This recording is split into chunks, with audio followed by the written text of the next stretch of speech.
for another week of Wandering Toward Wonder. After 2 weeks away, I've missed you these last 2 weeks. I'm glad you're with me if you're here with me today. And I want to say a special thanks to Lonnie Wilbanks, our church business administrator at Foundry, who stepped in and shared a word with us last week. Again, my name is Will Green. I serve as an associate pastor and the director of discipleship at Foundry United Methodist Church in Washington, D.C. I would love to know where you're joining from this morning, whether it's a neighborhood here in the district or a region close by or from anywhere else in the world. Your presence is certainly a blessing. As always, I'm also really curious to know where you're finding wonder in the midst of these days. I would encourage you, if you're willing and comfortable, to share in the comments places where you are finding wonder that is restoring your soul, that's giving you strength, that's helping you hold on to joy, whatever it might be in the midst of these pandemic days. I know that those are going to be a gift for me, and I'm going to guess they're going to be a gift for other people as well. There's something about knowing where other people are finding wonder that helps open our own eyes to wonder too. If you've been with me over the last couple of weeks, you'll know that a few weeks back I did some reflecting on letting go. Letting go of others' expectations of us or our own unreasonable expectations of ourselves, letting go of the social norms that define us by what we produce or accomplish, letting go of old habits or perspectives that prevent us from more fully experiencing God's love in our own lives.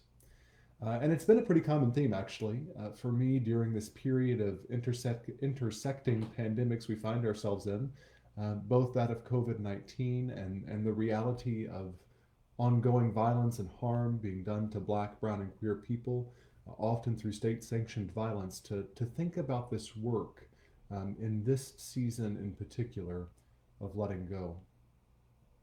I got to thinking the other day about this and the fact that letting go is not simply about releasing something, that there is an art to the release and the way that we do that really matters. There's a reason behind it that we have to pay attention to. I don't know if you are the kind of folk that go to the gym. I enjoy going to the gym myself. And if you are, I'm sure you've seen those people over in the free weights corner who will lift a heavy dumbbell, grunting and straining all the way up before dropping the dumbbell in this focus shattering, floor shaking kind of way. And it's one thing to look at that and interpret it as something that shows they've accomplished a thing, knowing that a heavy weight has been lifted and released, that perhaps a new level of weight training has been achieved. But when you actually begin to pay attention to it, outside of the fact that it's annoying as you yourself might be trying to lift that little 20-pound weight right next to them, that there is something about the work of release that can cause as much harm as the good the lifting does.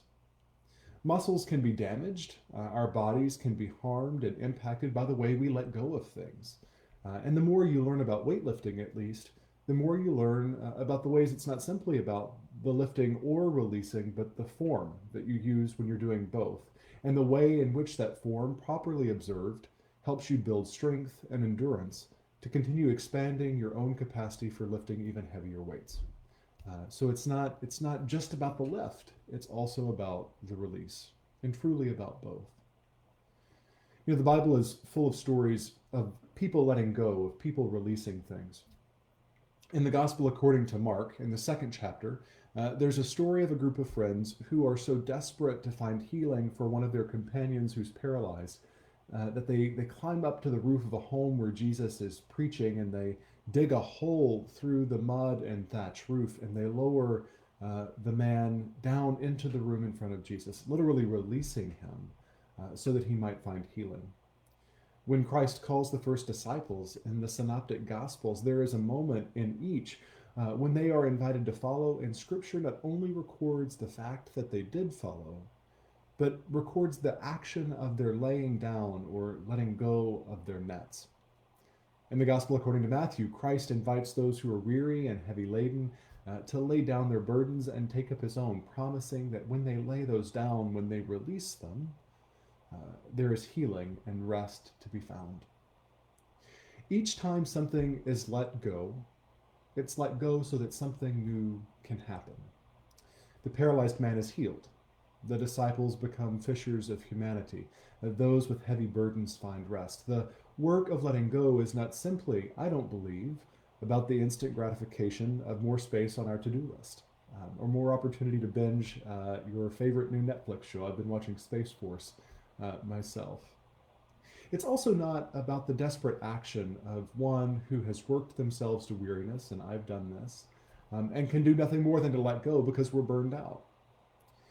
Instead, the invitation to release, to let go, and the work to which it calls us is an invitation from Christ, the Lord of life, to create space in which we can cull the things from our lives which cause harm and cultivate things, pick things up, which help us more connect more deeply to the wellspring of God's love and strength, so that we can show up in ways that share that love and strength more fully in the world.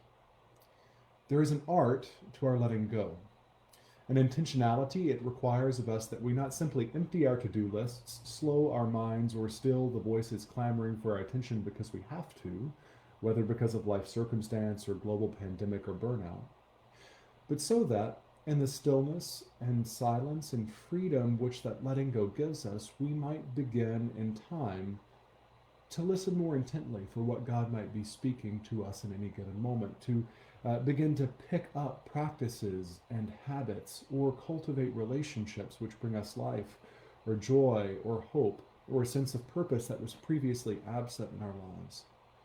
And as we journey together through the journey of discipleship, wandering toward wonder all the way, with all of that journey's different seasons and all of its different challenges, we'll sometimes find that what we have picked up previously and what has served us well must be put down, must be released, so that a new thing which God is doing around us and in us can begin.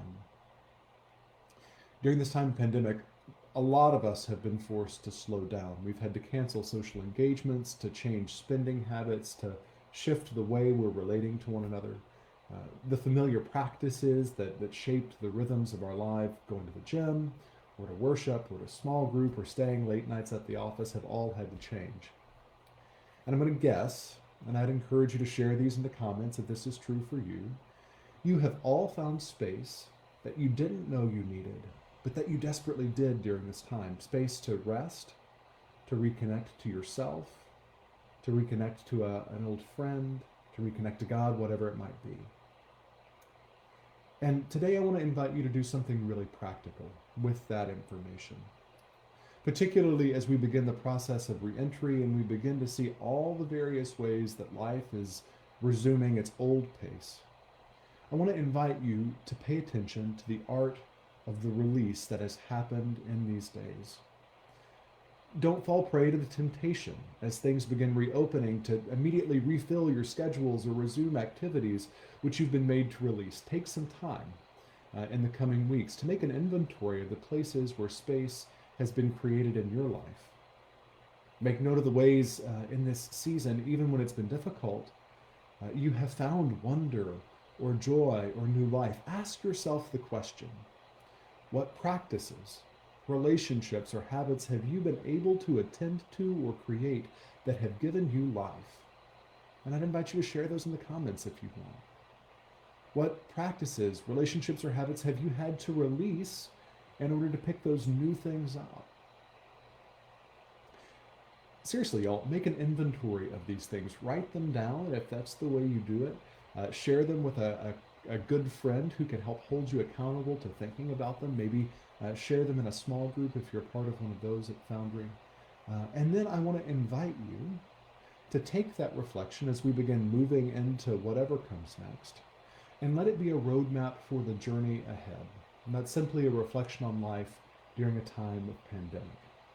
A way for you to measure not simply what was lost or forgotten during this time, but also what was gained, and a way for you to practice the art of release and picking up and releasing again, so that you and we together can grow more fully into who God is calling us to be, both now and in all our days. Let's pray for just a minute. God, we give you thanks for the ways that space has been created in our lives during this time, to know ourselves better, to know you better, to know one another better. For the ways in which we've been able to release old habits, practices, perspectives, and persuasions that have caused harm, or driven separation between us, and for the opportunities we've been given to pick up things anew which bring us life. Help us as we live even more fully into the coming days to leave laying what we've laid down, and to, in the space left behind, continue to cultivate ways to more deeply connect with one another and with you. And in all of this, God, help us to have the strength to hear your call on our lives and to respond faithfully as we go, wandering together on this discipleship journey. We ask this in Jesus' name. Amen. Friends, I'm grateful you've been with me today. I hope you will join us tomorrow as Pastor Ginger joins us with her Ponderings from the Purple Parlor at noon. As always, look back a little bit later today. You'll find on Facebook or perhaps in your inboxes, if you receive these regularly, our weekly discipleship updates with our Connections e-newsletter, ways for you to connect in small group community, in class community, and with all the various ministries happening at Foundry during this season. And want to give again just a special shout out to our Wednesday evening Waypoint service that happens every Wednesday evening at 6:15 for about 30 minutes. That's a contemplative, prayerful service in which we worship on Zoom and create some sacred space together in the middle of the week as a waypoint on the journey that we're all on together. I hope you'll join us for all of those things, to receive the gifts that are being offered and to remain connected in this season of distance, that we might continue to find spiritual strength for the journey. Until I talk to you again, take care, and we'll see you soon. Bye for now.